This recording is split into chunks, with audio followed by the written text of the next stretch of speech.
오늘 이 새벽에 부활 신앙인의 삶이라는 말씀의 제목으로 함께 말씀 나누기를 원합니다. 우리가 신앙생활 또 신앙을 이어간다고 말할 때 이것을 다른 말로 한다면 부활 신앙이라고 정의할 수 있습니다. 기독교에 있어서 가장 중요한 개념은 구원 여러 가지가 있겠지만 그것을 함축적으로 말한다면 부활 신앙이라고 말할 수가 있습니다. 가장 중요한 교리 중 하나라고 할 수 있는데 이것이 왜 우리에게 중요하냐? 이것은 하나님이 예수 그리스도를 통하여서 이루신 일이며 이것이 예수 그리스도뿐 아니라 온 인류에게 미치는 하나님의 섭리가 있기 때문입니다. 이것이 우리에게 전혀 요소가 될 수밖에 없는 것은 이것으로 통하여서 우리가 영원한 생명을 사모하고 그 하나님 나라를 소망하며 살아갈 수 있는 삶이 되기 때문에 우리에게 가장 중요한 것은 부활 신앙이라 할 수 있겠습니다. 그래서 사도 바울도 늘 복음을 전해왔던 사람이었고 그 복음에 대해서 이렇게 정리하고 있습니다. 오늘 3, 4절 말씀에 내가 받은 것을 먼저 너에게 전하였노니 이는 성경대로 그리스도께서 우리 죄를 위하여 죽으시고 장사 지낸 바 되셨다가 성경대로 사흘 만에 다시 살아나사라고 이야기합니다.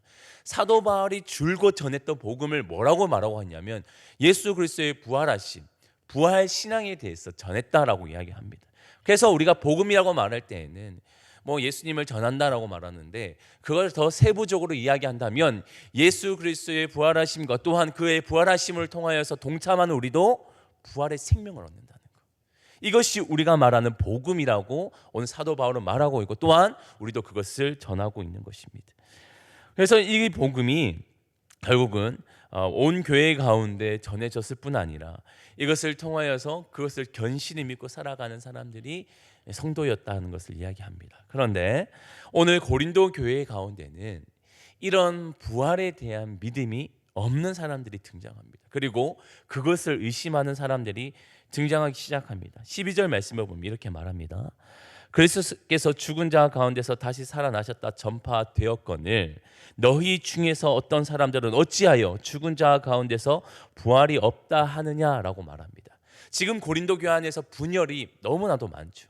온갖 것을 어쩌면 교회의 온갖 문제를 안고 있는 것이 고린도 교회라고 말해도 과언이 아닙니다.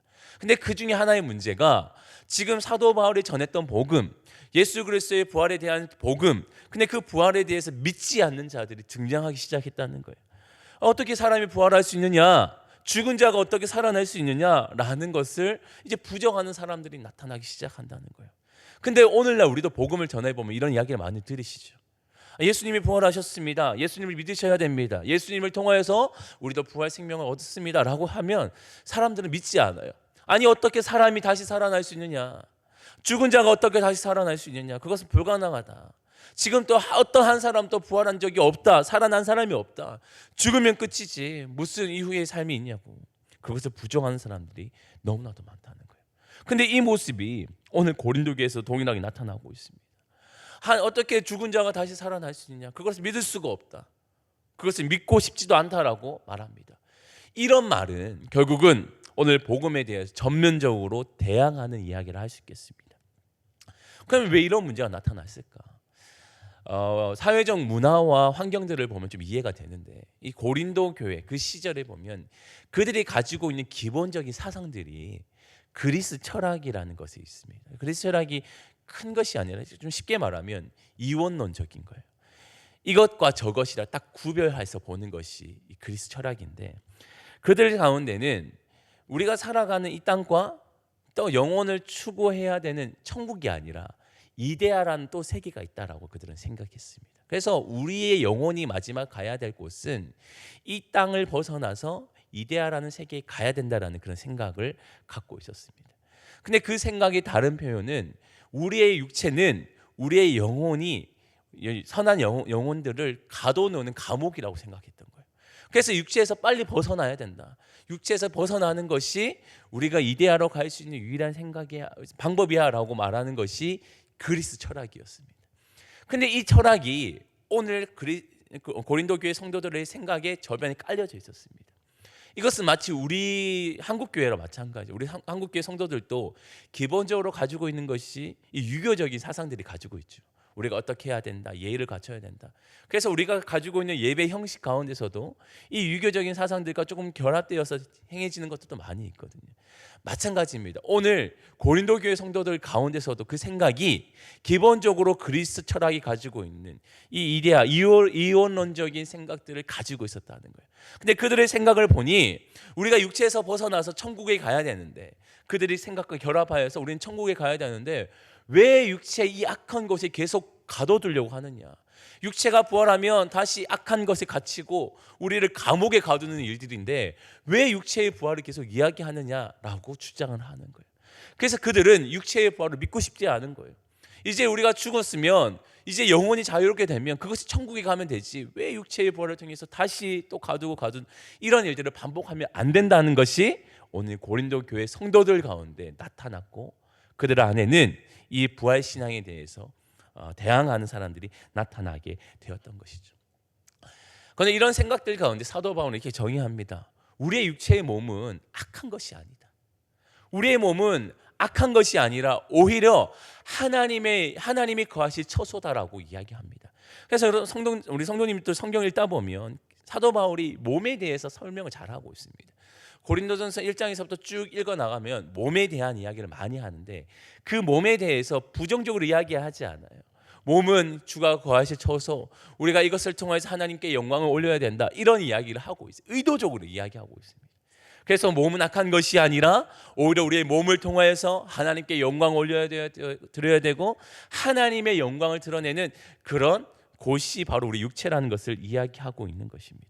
그래서 우리에게 필요한 것이 뭐냐? 반드시 이 육체의 부활이 일어나야 된다는 것도 오늘 성경은 이야기하고 있는 겁니다. 그래서 13, 14절 말씀에 만일 죽은 자의 부활이 없으면 그리스도도 다시 살아나지 못하였으리라. 그리스도께서 만일 다시 살아나지 못하셨으면 우리가 전파하는 것도 헛것이요 또 너희 믿음도 헛것이다 라고 이야기하고 있습니다. 우리의 부활의 부정은, 우리의 몸의 부활의 부정은 결국은 예수 그리스도의 부활을 부정하는 것뿐 아니라 우리가 믿는 믿음도 무의미한 것이고 전파하는 복음도 헛되다라고 이야기하는 거예요. 그래서 부활이라는 것을 하나 부정하기 시작하면 모든 것을 부정하게 되어지는 거예요. 우리 안에서 부활이 일어나지 않는데 그게 무슨 의미가 있냐? 그러면 너는 믿음이 없다라고 하는 것과 똑같다는 거예요. 우리가 전하는 복음을 부정하는 것과 똑같다라는 것을 오늘 사도 바울은 이야기하고 있습니다. 그렇다면 하나님은 왜 예수 그리스도를 이렇게 부활로 인도하셨을까? 왜 부활로서 역사하셨을까? 그래서 하나님의 의도가 계신 거죠. 우리가 잘 알고 있는 말씀입니다. 우리 20절 말씀을 함께 읽어보도록 하겠습니다. 15장 20절 말씀입니다. 그러나 이제 그리스도께서 죽은 자 가운데서 다시 살아나사 잠자는 자들의 첫 열매가 되셨도다 라고 말씀하십니다. 예수님의 부활은 꼭 필요한 사건이었거든요. 예수님의 부활이 없으면 다시 우리 모든 죄로 통해서 사망한 우리가 생명을 얻을 수 있는 방법이 없다라는 거예요. 우리 예수 그리스도의 그 부활하심을 믿는 자들이 있으면, 예수 그리스도의 부활하심이 있을 때 비로소 예수님을 믿고 죽은 자들 가운데도 참된 부활, 생명을 얻어가는 부활, 영원한 생명체를 얻어가는 그 길이 열려진다는 것을 이야기하고 있습니다. 하나님 우리에게 생명을 주시고자 예수 그리스도의 부활을 만드셨고 의도하셨고 그것이 오늘 우리에게까지 선하게 영향을 미친다라는 것, 그것이 하나님의 의도라는 것을 오늘 성경은 이야기하고 있습니다. 그래서 우리에게서 우리가 붙들어 가야 될 것도 결국은 부활일 거예요. 부활.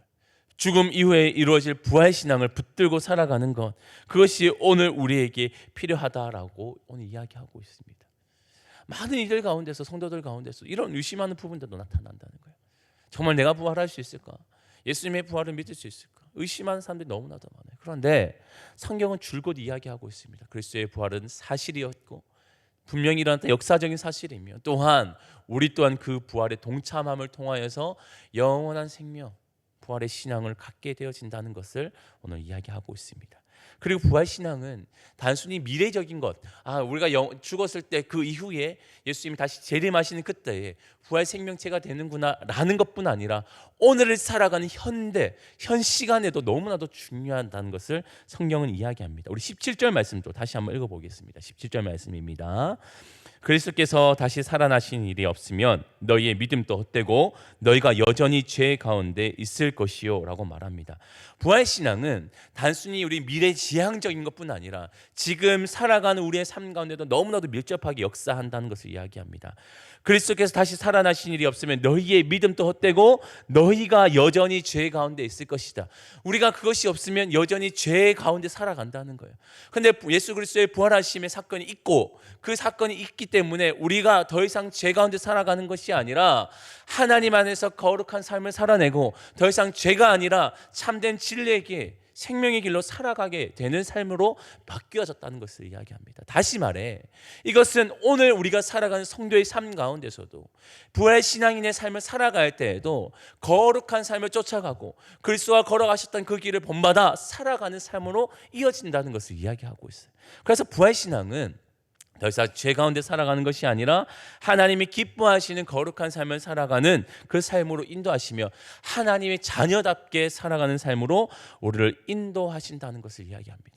그래서 부활신앙은 미래적이지만 현재적이고 현재적이지만 또한 미래적인 것, 그것이 부활신앙이며 그것이 오늘 우리가 살아가는 성도의 삶의 모양이라고 성경은 이야기하고 있습니다.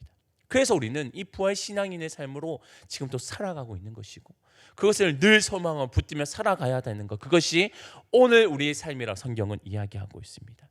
너무나도 잘 알고 있는 말씀이고 또 우리가 끊임없이 들어왔던 이야기입니다. 그럼에도 불구하고 오늘 성경이 우리에게 말해주는 것은 성도들 가운데서도 이런 일들이 언제나 일어날 수 있다는 거예요. 자신의 부활에 대한 것을 두려워하고 염려하고 죽음이라는 문제들이 우리 앞에 나타났을 때 늘 두려워할 수밖에 없는 문제가 이 문제거든요. 그때 우리에게 주는 것은 무엇이 필요하냐? 오늘 성경이 말하는 것처럼 견실하여 흔들리지 말고 항상 주 안에서 더욱 힘쓰라고 권면하고 있잖아요. 너희가 가지고 있는 신앙이 헛것이 아니니 흔들리지 마라. 세상이 어떠한 말을 할지라도 너희가 가지고 있는 부활신앙, 그리스도의 부활과 너희의 육체의 부활을 믿고 의지하며 또 참 소망을 갖고 살아가라고 우리 권면하고 있습니다.